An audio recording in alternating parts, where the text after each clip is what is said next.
Cordial bonjour!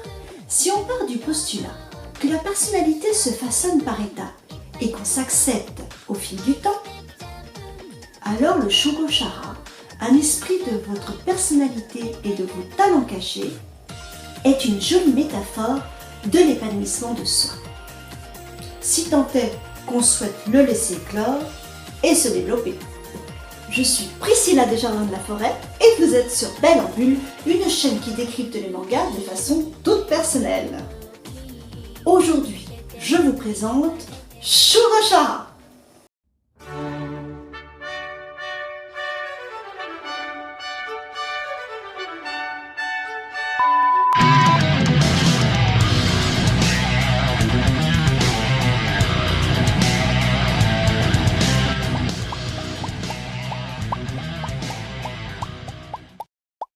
Né d'un duo de deux mangaka, les Peach Pit, ce shoujo de Magical Girl traite également d'un triangle amoureux et nous fait mener l'enquête auprès d'Amu Inamori, notre héroïne.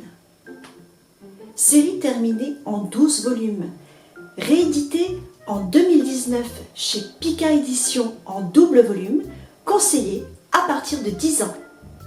Shugo-chara est l'un des premiers mangas que j'ai offert à mes enfants.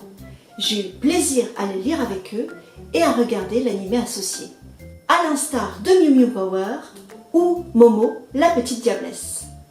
Mais comme souvent dans les mangas, il y a plusieurs niveaux de lecture et ce titre n'échappe pas à la règle. D'abord, de quoi s'agit-il ? Amu Inamori est une petite jeune fille qui fait son entrée au collège pour donner une équivalence avec le Japon. Elle paraît forte de caractère, affirmée, au style gothique décalé, et tout le monde semble impressionné. Si bien qu'on ne semble la voir que sous cet angle extérieur, quand elle est finalement qu'une fille timide et peu sûre d'elle, qui ne rêve que de se faire des amis en profitant d'un look plus mignon. En parallèle, dans son établissement, existe un conseil des élèves de 4 gardiens, le roi Tadase, la reine Nadeshiko, le valet Kokai et l'as Yaya. Tous au caractère bien différent, le thème étant issu des jeux de cartes. Suite aux vœux qu'elle a formulés pour changer, Amu se retrouve du jour au lendemain avec 3 œufs dans son lit. Les signes du cœur, du trèfle et du pic avec leurs couleurs associées.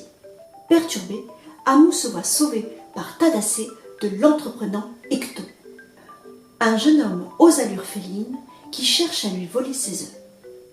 Le jeu des cartes se met en place. Nous voici en train d'enquêter sur une mystérieuse organisation qui cherche à récupérer les œufs et pour laquelle Icto travaille. Mais que sont ces fameux œufs ? Les Shugo-chara sont des gardiens de la personnalité. Ils éclosent quand l'enfant prend conscience de ses véritables aspirations. Car chaque enfant a au fond de son cœur l'envie d'autres ambitions. Et ce rêve se matérialise sous forme de gardien miniature. Trop mignon d'ailleurs. Amu est particulièrement prédisposée car elle a 3 Shugo-chara, quand la plupart des autres enfants n'en ont qu'un seul. Le Shugo-chara n'est visible que de son enfant, ou des gardiens, ou de toute autre personne liée de près ou de loin à la société secrète Easter. C'est à ce titre que les gardiens engagent Amu à intégrer leur équipe pour leur prêter main forte dans le bras de fer qui les oppose à cette entreprise, pas vraiment philanthropique. Ce manga a beau être un shoujo, avec tous les codes du genre, romance naissante, style hyper kawaii, héroïne en perdition et contradiction émotionnelle, Magical Girl qui se transforme avec les caractéristiques de ses Shugo-chara. On parle ici de quête vis-à-vis du Saint Graal de cette histoire, l'embryon, et de la société Easter, référence anglaise de la fête catholique de Pâques voulue par les autrices. D'ailleurs, après tergiversation, c'est le thème du jeu de cartes qui l'a emporté sur celui des fruits. Amu est attachante, en plus du chara-design des plus choupis. Elle correspond au type d'héroïne que j'appelle Neketsu. Pleine de valeur, même si parfois elle se rebelle et se montre insolente avec les adultes. Elle cherche à protéger les rêves des enfants, que la société Easter veut voler en les matérialisant sous forme d'œufs X. Elle se bat pour la bonne cause, tout en évoluant et en s'interrogeant en permanence. En quête d'elle-même avant tout. Tadassé a tout du gentil petit prince propre sur lui, mais sa personnalité change du tout au tout quand il s'agit de flatterie et de royauté. C'est son Shugochara qui prend le pas.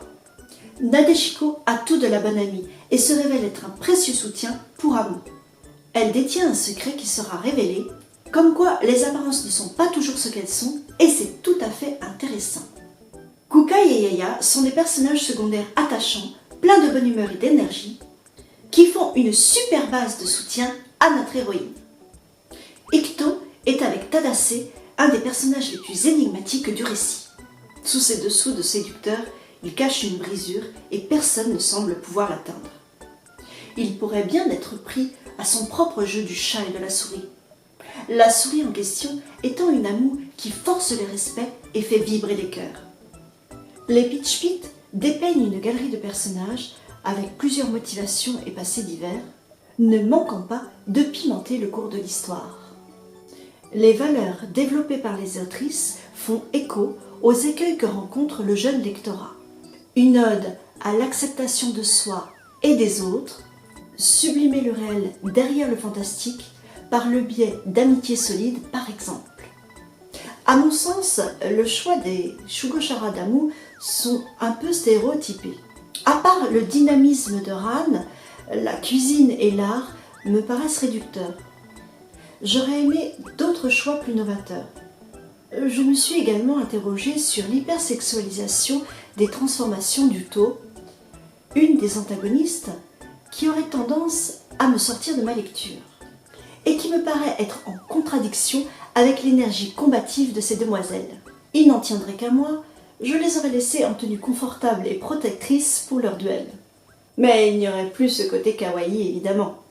Bref, c'est un titre doudou qui, malgré quelques faiblesses et longueurs, résonne de façon tendre pour beaucoup d'entre nous et un thème parfait pour ceux qui fêtent Pâques ou juste qui aiment manger du chocolat. Doudou, je vous dis. N'hésitez pas à passer me voir sur les réseaux sociaux, j'adore papoter. Likez, commentez, partagez. Je vous dis à très bientôt, cordialement fort.